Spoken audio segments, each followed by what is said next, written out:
Now in this session we are going to see how to select a column from the data frame, right?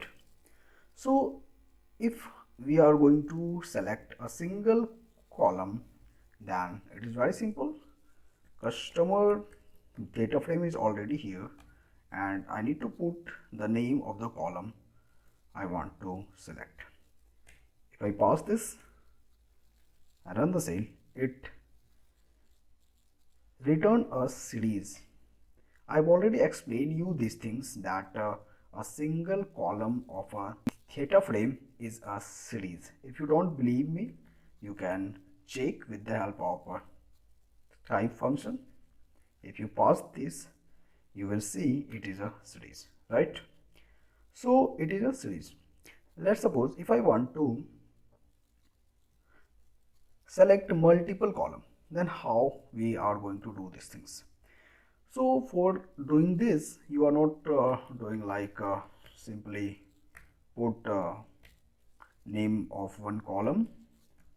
Maybe you think this is the way, but if you do this, it shows an error, right? So you are not going to do these things with simply putting like this, right? If you want to select a multiple column, you just need to put these all things inside an array, right? So you don't need to simply put like this. You are going to put the entire name of the column inside an array, right? If you want one more column like income, you just sorry, I've already take the income. Let's suppose I want to take this profession column, and if I put here and we run the cell, it shows.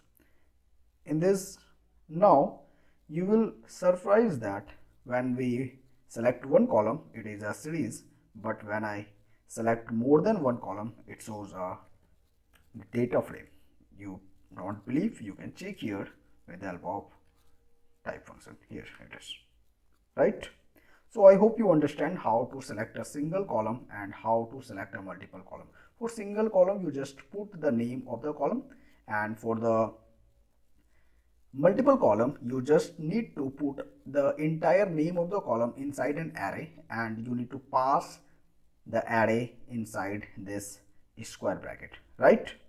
I hope you understand. Thank you.